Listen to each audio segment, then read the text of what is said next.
ሰላም ውድና የተከበራችሁ የእድል ቤተሰቦች እንደምሰነበታችሁ በያላችሁበት እግዚአብሔር ሰላም ይብዛላችሁ። ውድ ቤተሰቦቼ ይሄንን ቪዲዮ እንሰራላችሁ በጣም ሌሊት ነው አልተኛውም መተኛት አቅቶኝ ነው።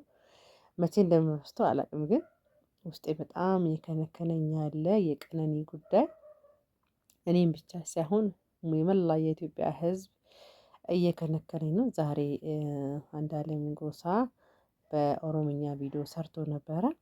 እኔ መጀመሪያ ጊዜ ራሱ ቀነኒ በጣም ራሷን ለማጥፋት ደጋግማ ትሞክር ነበረ። ብዙ ጊዜ እንደውም ራሷን ለመጉዳትና ስትሞክር እና ብዙ ጊዜ እኔ አይቻታለሁ።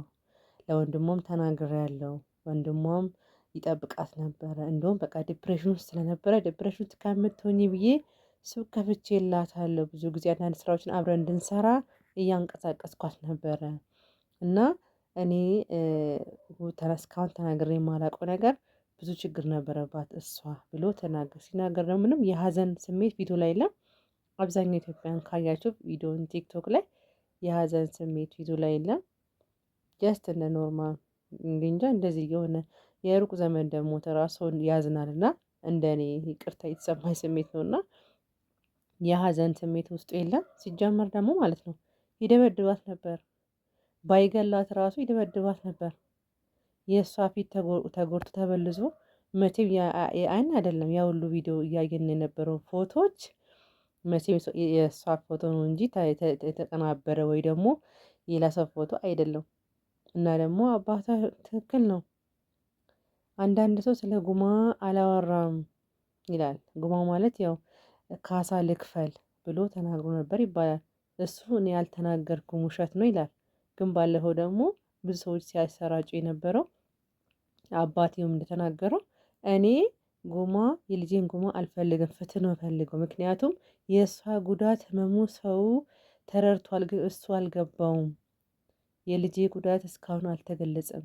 ህመሟ፣ ጉዳቷ፣ የእሷ ጭንቀት እስካሁን ምን ላይ እንደነበረች እህት ልጄ በምን ላይ እንደሞተች የእሷን ችግር ማንም አልተረዳም ነበረ። እስካሁንም አልተረዳም። ፍትህ አላገኘንም።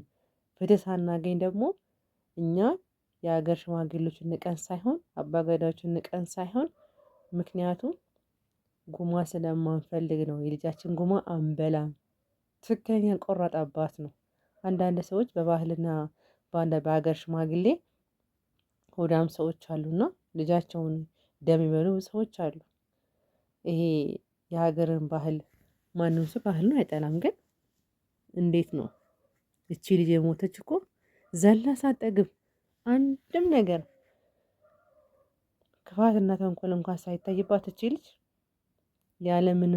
ያለምንም ቃል ቤተሰቦቿን እንኳን ሳትሰናበት በምን ምክንያት በምን ጉዳት እንደሞተች ሳይታወቅ ራሷን አጠፋች የሚለው አንድ ቃል ነው እስካሁን ድረስ ያለው ማለት ነው። ብር ያለ በብሩ ይወጣል። እሷ ግን ፈጣሪ አላት። ፍትህ ከፈጣሪ ታገኛለች። የእናትና የአባቷ እንባ ራሱ ለሱ ጥሩ አይደለም። ከመግደል ምን ይገኛል? ችግር ካለ እኮ በመነጋገር መፍታት ይቻል ነበረ። እሷን እኮ ከቤት ማስወጣት ይችል ነበረ። ግን እኔ ውስጤ ምንም ከሱ ውጪ ማንም ገደላት ብዬ አላስብም። እርግጥ እኔ አላየሁም፣ ፈጣሪ ነው ከእነሱ ጋር ያለ። ግን እሱ ቤት ካለ ድረስ ማን ሊገላት ይችላል? ማን ሊገላት ይችላል? ለምንስ ተደበቀ እስካሁን ድረስ? እሳቸውም እስካሁን ሁሉ የእናቱ እኔ የሞተ እኮ ምንም አይሆንም፣ ሞታል በቃ። ግን በህይወት ያሉት በጣም ህመም ነው፣ የዘላለም ጸጸት ነው። እናቷ ታማለች። የሰው ሰው አትመስልም። ዛሬ ካያችሁ ቲክቶክ ላይ የተለቀቀው ቪዲዮ ላይ ሰው አትመስልም። በጣም ከስታለች፣ በጣም ተጎድታለች።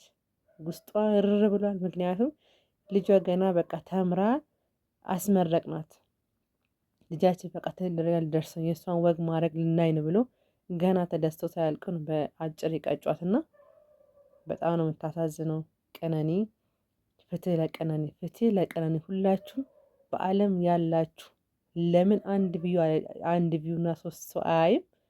ሁላችን በቲክቶክ ሆነ በዩቱብ ባላችሁ በቻናል ስለ ቀነኒ ነግበን ይበሉ። ነገ በእህታችሁ በልጆቻችሁ በሆነ ሰው ይደርስ ስለሚችል ሁላችሁ ፍትህ ጠይቁላት። ምክንያቱም እቺ ልጅ በጣም ምስኪን ነች፣ ፍትህ አላገኘችው። ያው የታሰረውም ተፈቶ እንደፈለገ እየሄደ ነው። አልፎን ተርፎ ባለፈው እንኳን ደስ ያላችሁ አንዷለም ወደ ስራው ሊመለስ ነው። በየትኛዋ እንጀት ነው ስም ይዘፍነው? እቺን የመሰለች ህፃን አበባ ተቀጥፋ በየትኛው አፍ ነው ስም ይዘፍነው? ማነው ስም የሚቀበል ነገሩ? እኛ ሰው እኮ አረመኔ ነው። የሞተ ተጎዳ ቤተሰብ ነው የሚጎዳው እንጂ ማንኛውም ሰው ለአንድ ሳምንት ሆይ ሆይ ዋለ። ከዛም በኋላ ተረሳቸውም። እሱ ወደ ስራው ሊመለስ ሊሆን አይችልም። ፍትህ ያስፈልጋታል። እስከ መጨረሻ ድረስ ሁላችሁም ታገሉ። ሁላችሁም ነገ በእኔ በሉ። ምክንያታችን በምን እንደሚደርስብን ስለማናቅ ከእውነት ጋር እንቁም። መጨረሻ ፍትህ እስከምታገኝ ድረስ ማን እንደገደላት እንኳን እሺ ባይገላት ራሱ እኮ ብዙ ነገር ሲያደርግባት ነበር። ብዙ ነገር ሲሰድባት ነበር፣ ሲያንቋሻት በኮሜንት ብዙ ነገር ሰዎች ሲጽፉ ነበር አይደል? የሷ ጓደኛዋ ሲጻጻፉ ነበር በፌስቡክ ከጓደኛዋ ጋር ሲጻጻፍ ነበር። ምክንያቱም ስለ እሱ ስታወራ ነበር። በቃ ተይኝ ስትል ነበር። የደረሰባት ያለውን ነገር ህመሟን ማንም ሰው አልተረዳላትም። የጎዳት እንደነበረ በፎቶዎቹ እኮ ያስታውቃል። የእሷ ስልኳ ውስጥ በነበረው ሪካርድ ስልኳ ውስጥ በነበረው ፎቶዎች በትክክል ያስታውቃል። እየደበደባትና እየቀጠቀጣት እንደነበረ ማለት ነው።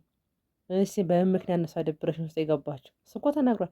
ዲፕሬሽን ውስጥ ነበር። ምክንያቱም ሰላም ስለማይሰጣት ስለሚጨቀጭቃት ነው።